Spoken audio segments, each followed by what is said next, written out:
Welcome to the Animation Industry Podcast. My name is Terry, and when I was in Vietnam, I tried as many coffee varieties as I could, and condensed milk coffee was my personal favorite.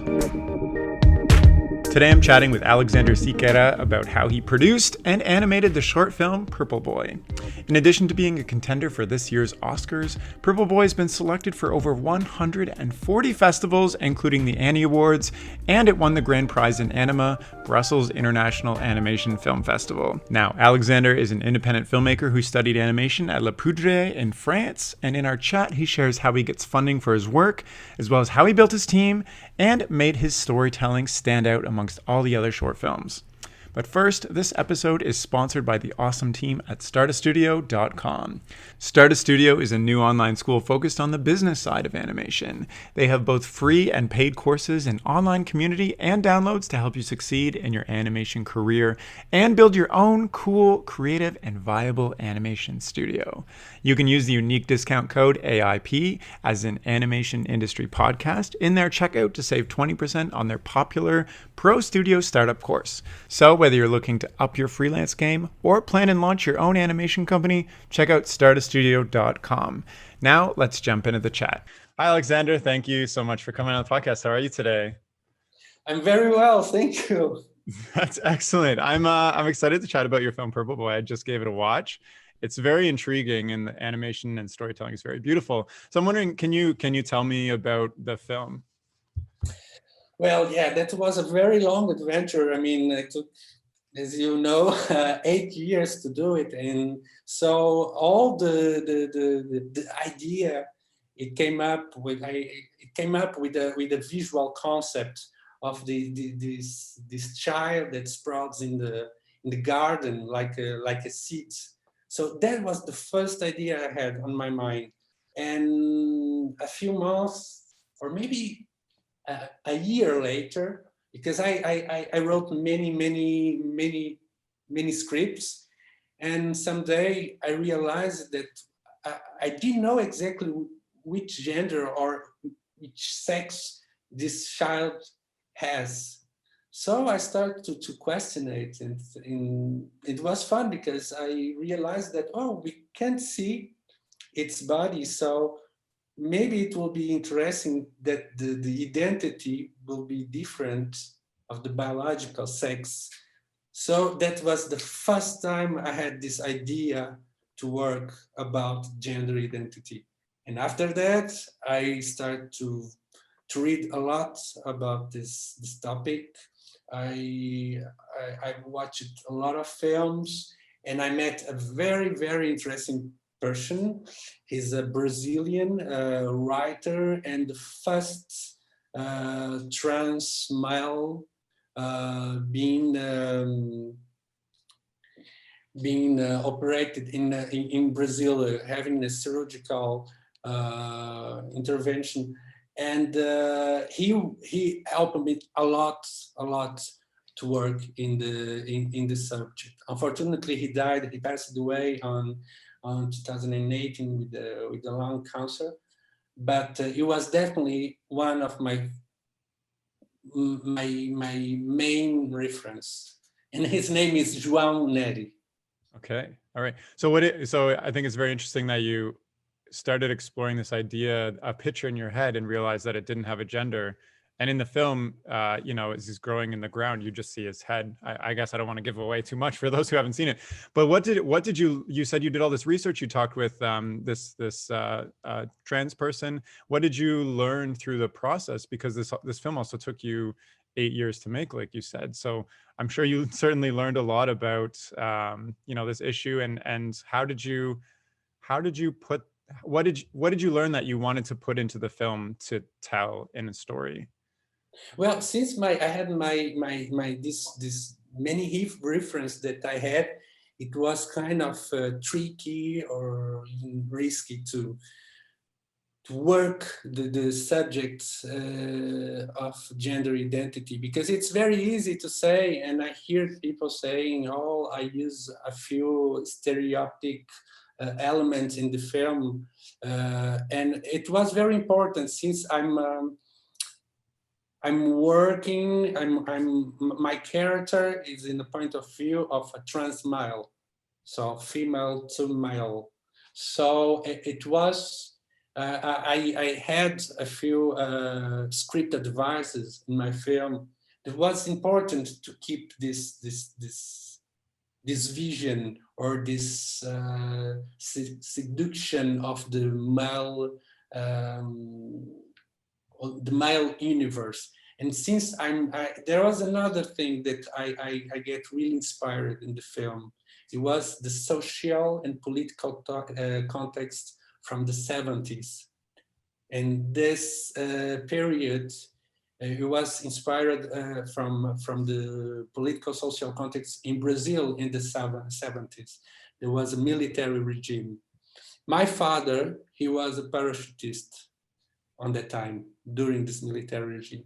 So that was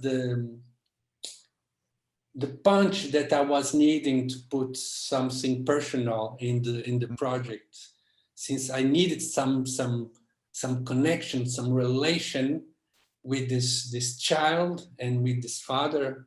I went to my childhood to bring this reference, and that man, we can see that parachutist. That's my father exactly. He was machist. He was always defending that view. I mean, I was born. As my gender in my identity was connected. So I tried to figure out if it was different, if I was completely different. I mean, in this point of view. So it's very interesting to see how much I got influenced by this relationship with my father in the film. So maybe that's why the film works, because I put it. I mean, I got a very strong sense of the parachutist in the film, so I think it does, and that's interesting to hear afterward. Has your father seen the film and seen this part of it? Well, my father, he unfortunately he got sick and he's almost blind. I didn't have the opportunity to show it, because if I show it in a small screen, I didn't have the opportunity to show him the film in a big screen. But I think I will do it soon. I'm curious. Yeah. Maybe he will get very emotional, because he is he's more than 80 years old already, and he will get very emotional, I think. Yeah. So I'm trying to prepare myself. Oh my goodness. That's awesome. So I'm also wondering, because you've picked a topic which is quite interesting, and I guess very current right now too, is what is the feedback you've gotten from those who've watched the film? Well, it's unbelievable. For example, I in the past 2-3 weeks, I showed the film at least for two trans. And I mean, first it was for me important how would be the feedback for the trans community, because I'm touching a subject that it's not connected to me. So yeah. Of course I must be very careful. So their opinion for me is important, because I don't want to touch something that to have some kind of machist point of view, or some kind of I mean, I'm not machist, but I could do it something that could. So till now, all the trans that saw the film, they were very touched, very emotionally touched. So that's for me the most important.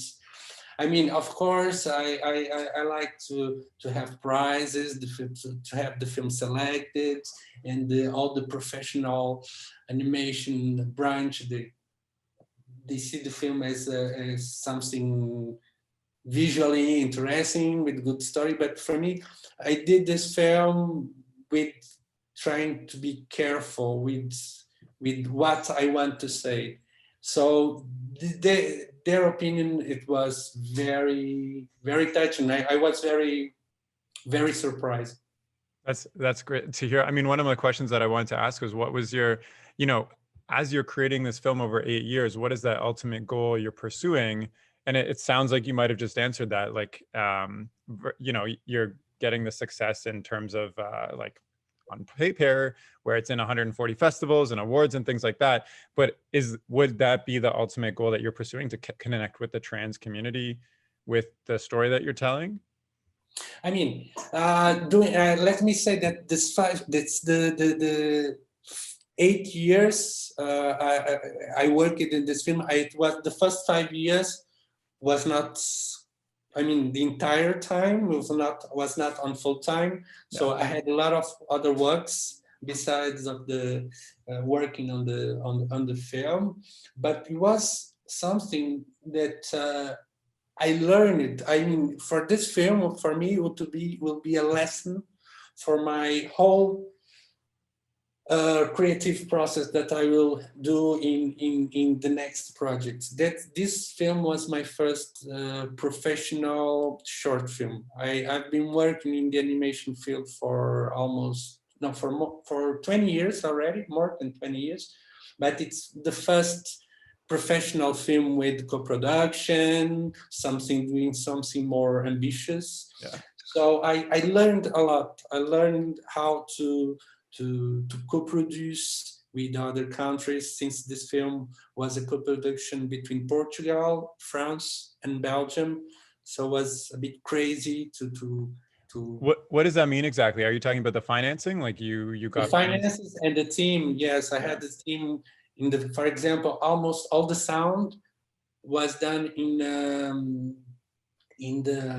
the Belgium, and some of the animation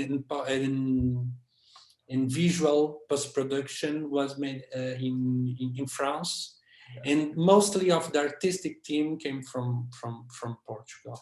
I feel like we're going off on a little bit of different topic that I do want to explore. So how do you make that happen? Do you just knock on Belgium's door and say, "Hi, Belgium, I'd like some music," and then that happens, or like? Well, yeah, the good thing is I started. It's about almost 10 years that I work from home, so it doesn't scare me, the lockdowns and being at home. I mean, it's a bit stressful when, of course, when you hear about the numbers. Actually, like since the past week, the number are being the highest in the since the beginning of the pandemic. So it's very hard, of course, but I get used it since about 10 years that I get used to work at home. So the good thing was that mostly of this this work we did with the remote distance. So we worked with my team. The person that worked more with me during the film, during more long time, in more like in full time, we just saw we were just together like twice, and we spent 1 year and 2 months, something like that, working all day, and using remote distance. So then for example, for the production, for the Belgian production, I had a producer there, and we started we talked a lot about how would be the strategy to do the film and the sound. And I realized that it would be very interesting to work with musicians there. Not musician, we didn't work with musician because the composer was a French composer, but all the Foley sounds, all the sound design, the mix was made in Belgium. So I start to find and to get some connection with all these professionals from the field. And I said to my producer, my Belgian producer, oh, I would like to work with this person, with this person, with this person. So then he contacted them. So they So how did did you some. get this producer in the first place? Is this a friend of yours? Was this a connection? Like, There's a connection with the French producers. so you were So, already working with French producers. You firstly, yes. Yeah, Firstly, and yes. how did I guess I'm wondering, like, say I want to start a short film right now, and I want to make it of the same caliber, like 13-ish minutes, full production, animation, sound design, etc. Where do I begin? Like, how do I make a connection? Do I look for a grant? Do I talk to some studios? How do I For get them to trust example, me? Like all this, so many yeah, yeah. questions. I mean, I don't know exactly how it's in Canada at this Yeah. moment with the funds, everything. So, firstly, in or in Portugal or in France, I try to apply for funds of development. Okay, for example, I can get development, or it's not development, but it's really the beginning of the script.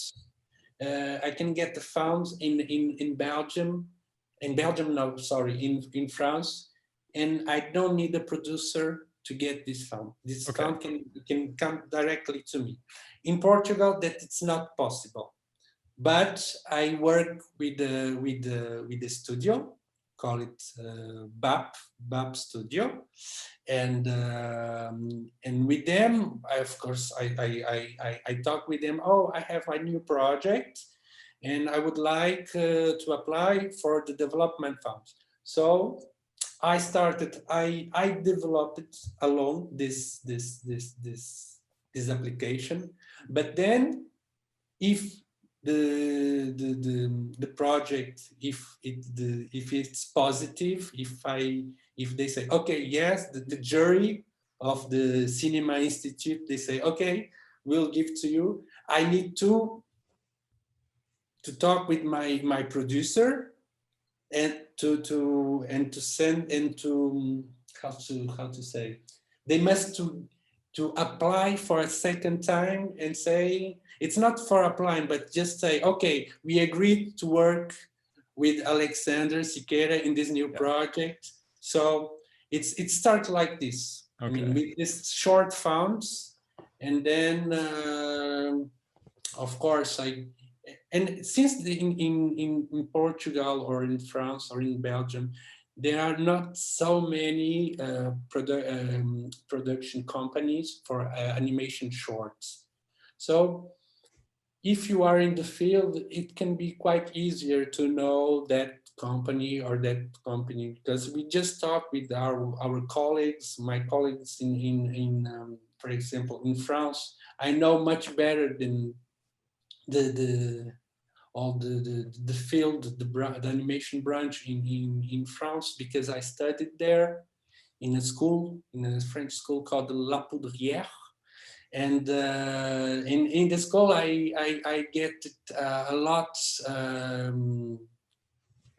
I get a lot of connections with producers, with animators, with directors. So yeah, I learned a lot about animation. Sounds like you have to play almost a sort of game to make it happen. How much? So, you worked with a number of countries and producers and a big team. How much creative control at the end of the day did you have over the story, the visuals, all that stuff? Were you able to stay true to what you really wanted, or do you have to give up some control with these different partners? I had a lot of freedom for the rights. I had a lot of.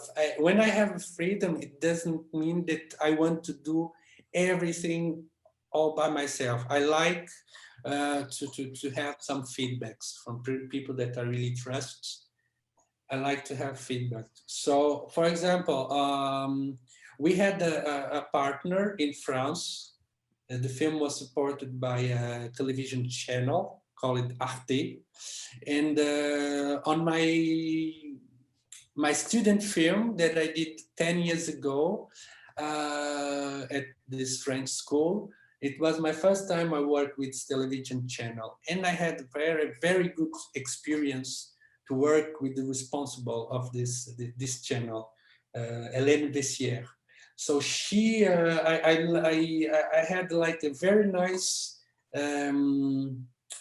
way to work, like a ping pong, when I was doing my graduate film. And with Purple Boy, it happened again. So she gave me, I mean, not so many ideas, but many things that was quite mystical that she said.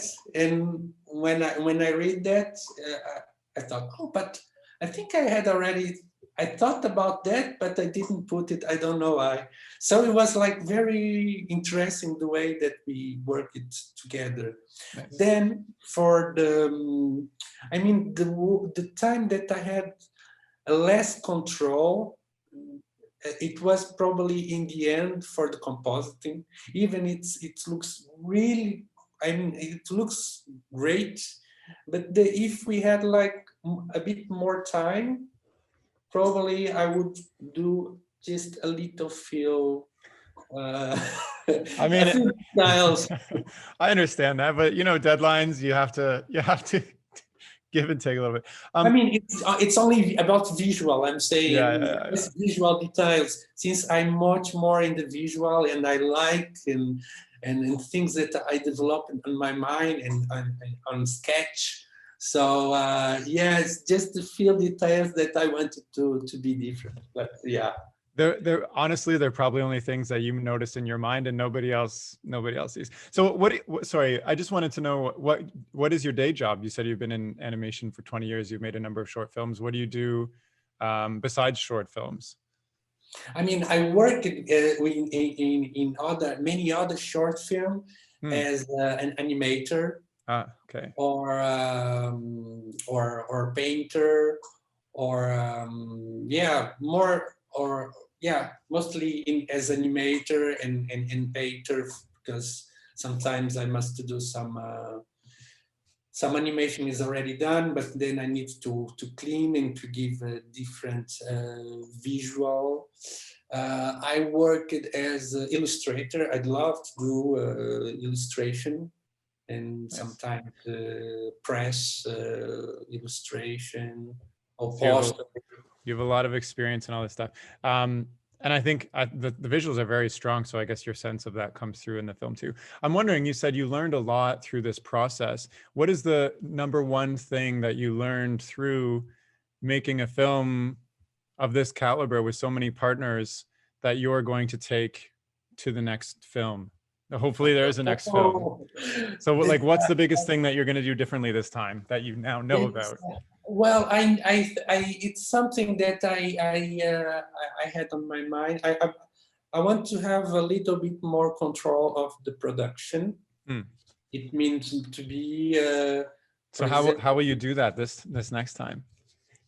I'm in charge this time. It's yeah. I mean, I need to have a balance of to have the control of the project, of the control of the project, and all the ambitious, because Purple Boy, yes, for a first film was quite ambitious.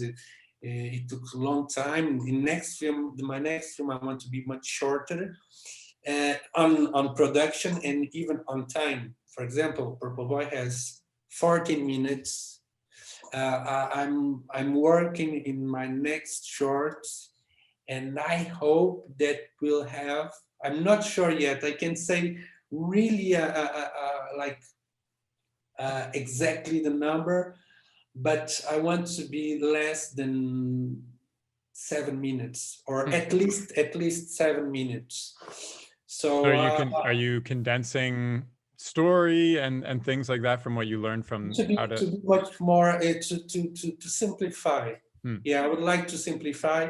It's possible to have very good films. I tried to.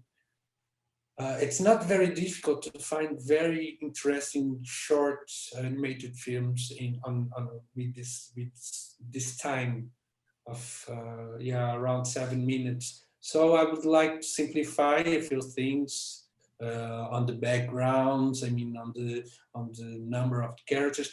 Yeah, being much more condensed, and to be a more not so ambitious with with co-production. I mean, not but so more. I mean, since I'm much more involved with the studio here in Portugal, I would like to keep much more of the artistic aspect here in Portugal, and then see what we can do abroad. Makes sense. So it sounds like with Purple Boy, you broadened your reach to work with a lot of different people and come up with this thing together. And now you're trying to simplify with what you know to work well and whatnot. It makes sense. I was going to ask you what's coming next for you, but I guess you're already working on something. I don't know how much you want to expand Yeah, on that. yeah, it's a very tough subject. I mean, the next one. I mean, I'm even it's talking about this subject now, and with with all this pandemic, it makes even more tough. But it will be about euthanasia. Hmm. And it's curious because here in Portugal, it was in the parliament, they approved it, the Okay. despenalization Yeah. of Yeah. for the euthanasia in the past year. So it's something that it was curious because I was not I was writing this. I started with this idea already when I was almost finishing Purple Boy. So I didn't know that this could happen in Portugal this month. So since that it's a very I mean universal subject, I like to work with the topics a bit hard and things that we can communicate with people, and at the same time trying to be a bit I like to use symbology, metaphors to combine some poetry in the animation, because since we are doing animation, I like to see this why Yeah. I'm using animation to do this. So for me, it must be like something. Oh, for But I sure. will put. I hope. Let's see. At least we're in 1 year and a half for the for the script, and maybe let's see if in 3 years the film will be done. Nice. Well, we'll have to look out for that. In the as we're wrapping up here, is there any final thoughts you wanted to share? Well, it's very interesting because since we are in all this period of pandemic, and we can't go, we can travel, but at the same time we are traveling, like talking talking with you, having this conversation. Probably in a normal time it will be different. So the good thing in this moment is that we can easily be connected to people, to talk and to share all this stuff. So well, I hope that that in a very near future we can be, of course, together and to have. Go to film festivals. Yeah, I miss a lot. I miss a lot. I miss a lot.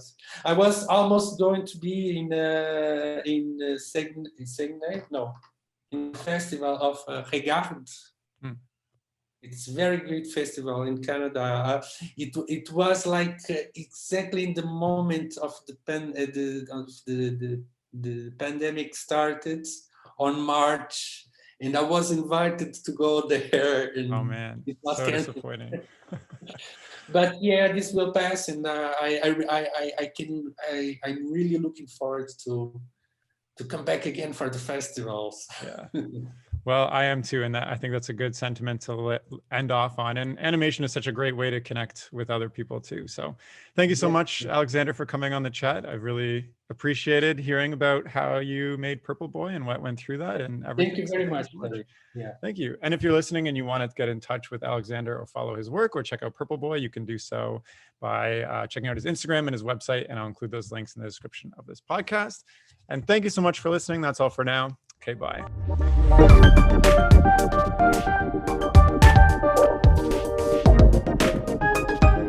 The music for this podcast was composed by Will Farmer and the graphics by Daniel Abensauer. I encourage you to look them up if you enjoyed their work.